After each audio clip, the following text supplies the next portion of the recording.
Welcome to TPM Vid's Disney Beat, where we talk about all things Disney. If you're new to the channel and like what you see, hit that subscribe button and click the bell icon to be notified when we upload a new video. You can also find us on all your favorite social media platforms. In Disney theme park news, so much has happened over the last few months. From attraction closures to ride refurbishments, construction progress, a new villain stage show, and more, there is a lot to discuss for Walt Disney World and Disneyland. So sit back as we count down 10 new attractions, updates, and changes coming to the Disney theme parks. Number 10.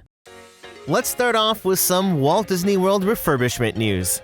At the end of August, the Jungle Cruise at Magic Kingdom closed for a 2-month refurbishment, and it's not set to reopen until October 18th. In 2021, the ride received a slew of new updates to the show scenes, but they were limited to the scope of work that could be done since the ride remained open. Now it seems like they're actually addressing maintenance on the river itself. On my most recent visit to the parks at the beginning of September, all the boats were docked here beside the treehouse since the water in the ride had been completely drained. It looked like they were rebuilding parts of the shack near the load area, and I'm sure parts of the river's bottom also needed repairs. Over here, you can even see the trench the boats connect into to guide them through the ride. I'm glad more rides are getting these refurbishments because without them, we'll keep seeing declining ride quality at Walt Disney World. Then over in Fantasyland, Peter Pan's Flight recently reopened from a 6-week refurbishment where Disney focused on updating the scene with the Native American tribe. We now have Tiger Lily and her grandmother performing the traditional fancy shawl butterfly dance by the fire.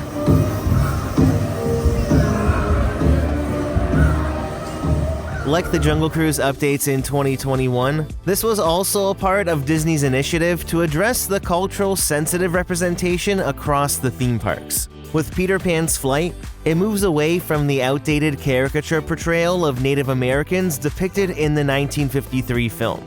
The new reimagined scene now honors the cultural heritage of Native Americans in a respectful way. Plus, it's still really vibrant and full of kinetics. Overall, the ride appeared to be in pretty good shape, but eventually down the line, I'm still expecting Disney to do a major overhaul to the ride and update all the special effects. I mean, they did this with Disneyland years ago, and it's such an upgrade. Number 9. In Disneyland refurbishment news, there is a lot to discuss. So let's start with the Disneyland Railroad, which has been closed since August 4th. In this footage from Document Disney on YouTube, major work is being done to the train station on Main Street, but no reopening date has been announced. Then just up the way at the Main Street Opera House, Great Moments with Mr. Lincoln has been closed since April, as Disney is preparing some big updates to the attraction. At D23, it was revealed that a brand new show called Walt Disney: A Magical Life will play in rotation with Great Moments with Mr. Lincoln. The show will feature the first ever audio animatronic of Walt Disney, which will be the most lifelike humanoid animatronic Walt Disney Imagineering has ever developed. Walt Disney: A Magical Life is set to open in 2025, just in time for Disneyland's 70th anniversary. Then over in Fantasyland, It's a Small World is also closed for the first part of its refurbishment and will reopen on November 15th as It's a Small World holiday. The overlay will run until January 6th, and then the rest of the refurbishment will be completed during the winter. So definitely expect the ride to be closed for another couple months in 2025. Then in New Orleans Square, Haunted Mansion has reopened as Haunted Mansion Holiday for the holiday seasons. Since they haven't completed the extended queue just yet, the ride is only available through a virtual queue. This little space in the front right here is the only actual queue space they have. Haunted Mansion Holiday will be running until January 20th, 2025, and once it closes to transform back into the regular ride, it is rumored we can expect some new updates to the illusions and effects that are already in the Haunted Mansion. It's going to be really exciting to see what's in store. Then back on the outside of the Haunted Mansion, Document Disney recently captured the steel structure for the gift shop that just went up. It's actually a lot bigger than what I was expecting. Just based off the concept art, I thought it was going to be placed a little bit further back too. I mean, once it's done, it'll still look great, but judging by the progress, I don't think it's opening this year. My guess is that the gift shop as well as the extended queue and courtyard will open once Haunted Mansion switches back to the regular ride in 2025. Number 8. The 2024 Food and Wine Festival is in full swing at Epcot and it runs until November 23rd. What's different with this year is that this is the first festival since Communicore Hall opened back in June. It was built to be the festival center, and when it opened, it looked like this, which wasn't the most inspiring space. I gave them the benefit of the doubt that this was a blank slate to create something really cool for the festivals. I mean, this piece of concept art was for Festival of the Arts, and it looked really promising. Well, once you enter Communicore Hall for food and wine, you're met with this. It's a makeshift retail area with very minimal theming. Thankfully, the new food stands are being utilized, and there is still quite a bit of air-conditioned seating, but I'm very disappointed with the outcome of this first festival. There's no charm, no theming, there's nothing. Disney could have done so much more with this space, don't you think? Hopefully they can reevaluate for future festivals. Then in Communicore Plaza, Celebración Encanto proved to be very popular with guests, and although it was supposed to end September 7th, Disney has now extended the show to run until at least February 1st. Number 7. Moving over to Disney California Adventure, it was recently announced that the Red Car Trolley would be closing for good. The attraction opened in 2012 along with the reimagining of the park, and come 2025, the ride will be completely removed. Unfortunately, the trolley barn backstage is right over the expansion area for Avengers Campus. No official closing date has been announced, but Avengers Campus construction is set to begin in early 2025. The expansion, which doubles the size of Avengers Campus, will give us 2 brand new rides. First, Avengers Infinity Defense will be the new e-ticket attraction that will take us into the multiverse. Here we'll get to team up with the Avengers to take on King Thanos and his army. The ride system appears to be the same as the new Peter Pan ride in Tokyo, and it will combine large-scale physical environments and immersive media. Then on Stark Flight Lab, Tony Stark is testing this new flight technology that we get to experience for ourselves. Riders will sit in these 2-person pods, deploy to a test station, then a robotic arm grabs the pod and starts whirling you around in a simulated flight mission. It actually looks pretty cool. The Red Car Trolley wasn't a high-capacity ride or anything, but it's a shame it has to close because it added some nice kinetics to Buena Vista Street and Hollywoodland. It will definitely be missed, so keep an eye out for an official closing date. Number 6. At D23 this past summer, Disney shared some new concept art for the Pirates-themed bar in Adventureland at Magic Kingdom. Well, it will find a home in the old Pirates League space near Pirates of the Caribbean, and the entire area, including the old Pirates gift shop, is under construction. The gift shop has been temporarily relocated across the way in what's now known as Tortuga Treasures. When you exit Pirates of the Caribbean, you're immediately met with construction walls. It's all a lot more extensive than what I thought it was going to be. I'm not sure how much of the gift shop will become the bar, but everything, including the old Pirates League space, has been gutted and brought right down to the studs. It's a pretty big project, and I'm glad they're essentially building this bar from the ground up. This small and cozy space will be similar in scale to what's offered at Oga's Cantina or Trader Sam's. The tavern will extend the story of Pirates of the Caribbean and feature the long-lost Barker Bird. He used to be in front of Pirates of the Caribbean, but was removed in 2006. This new unnamed Pirates Tavern is set to open in 2025, and I cannot wait to learn more. Number 5. So if you're like me, you have a love-hate relationship with virtual queues. It's never fun waking up before 7 a.m., and it sucks if you want to ride an attraction twice in one day. Well, after 17 months, the virtual queue for Tron has finally come to an end. That's right, Tron Light Cycle Run is now offered through regular standby as well as Lightning Lane Single Pass. This now leaves only Tiana's Bayou Adventure and Guardians of the Galaxy Cosmic Rewind with virtual queue. When Tiana opened back in June, Disney's initial plan was to switch the ride to standby shortly after opening. Although it is getting much better, the ride has still been experiencing some downtime. It's been said that the issues stem from the sensors along the flume that trigger the animatronics and other effects. Now, it does appear that the ride has become much more reliable, so it seems like they're actively working out all the kinks. The ride does operate with a standby queue for Mickey's Not So Scary Halloween Party, but I wouldn't be surprised to see it switch to standby for regular operations by the end of this year. As far as Cosmic Rewind goes, well, it's been 2.5 years and the ride is still using a virtual queue.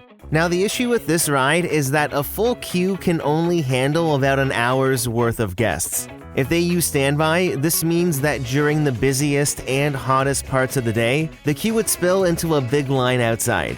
If this is the reason why they're keeping the virtual queue, then I would say it's poor planning, but maybe there's a method to the madness. There are so many times after 6 or 7 p.m. though where the queue is completely empty. The only issue is that you can't get on because you don't have a virtual queue time and they finished distribution for the day. Make it make sense, right? I just really hope Disney can figure out how to get Cosmic Rewind onto the regular standby train. Maybe 2025 is our year. Number 4. There is a lot of progress being made on Test Track at Epcot. Recently, the last bit of the scaffolding awning was removed, and I gotta say, the pavilion looks so much better already. The architecture of the World of Motion building was always meant to be on display, and now here it is in all its glory. It really makes you realize how hideous that awning was. As you can see, they were ripping out the concrete in front of the ride to start installing the footers for the new circular canopy. It's gonna look absolutely stunning when it's done. Over the last few months, there has been extensive work done to the inside of the attraction as well. Disney says Test Track will celebrate today's invention while highlighting the past, present, and future. The queue will feature 6 distinct exhibits that will celebrate the vehicles and people that propelled us through the next chapter of motion history. I really do think we could see some animatronics of these influential historical figures like Henry Ford. From the beginning, Disney has always said Test Track 3.0 would be inspired by World of Motion, and it sounds like most of that inspiration will be in the queue. The physical ride still sounds like it's focusing on the present day. The new detailed show scenes will showcase technological advancements in the automotive industry and how mobility connects everyone. At D23, it was officially confirmed that Test Track will be reopening in 2025, and my guess is that it'll be between May and June. Number 3. As we get closer to that November 15th opening day, Tiana's Bayou Adventure at Disneyland is making really good progress. In this footage from Document Disney, water was flowing in the flume, and log testing along with the ride audio has been ongoing now for a few weeks. As you can see, all the scaffolding in front of the mountain has been completely removed, but with Critter Country opened again, you can see the barn and the exterior facades at the back here are all still being worked on. It's all coming together really nicely, and since we're less than 2 months from opening now, it appears to all be right on track. Now, the new Princess and the Frog gift shops have not reopened yet, but this is what the exterior of Lewis's Critter Club looks like.